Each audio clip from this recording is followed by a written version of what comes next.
Hi! Nandito ako sa kusina. Dadalhin ko kayo ulit dito sa aming kusina dahil mayroon lang akong i-slice na isda. Mayroon akong isda na nabili. Ang hirap mag-vlog na ikaw lang ang taga-vlog. Kayo maghawak ba? Ano ba yung camera natin? Iangat natin konti. Sorry. Yan. Baka sakaling okay.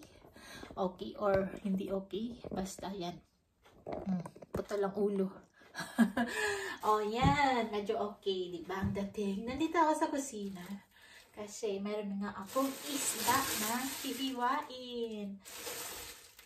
I buy fish earlier. Dun sa port sa town. And ito ang isda. Codfish. Oh, ang laki, ang bigat. Yan, ang isda. Codfish. So, hihiwain ko to. Isa-slice ko siya. O, diba? Malaking ulam na to. Makakamura kasi kami pag bumibili kami sa port. O, yan. Season kasi ng codfish this time. Kaya, ayan, nakakabili kami ng, ng mura sa mga dumadaong na boat. Yan. So, yun.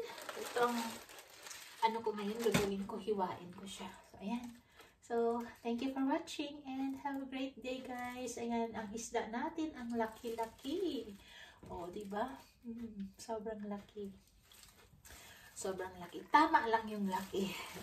Hindi naman sobra, baka akalain nyo laki-laki talaga. Siguro mga lang to, 2 kilos. Ayan. 2 kilos na codfish. So, mula dito, ingat po ang lahat at ipagpatuloy ko muna itong aking pag sa slice ng isda. So,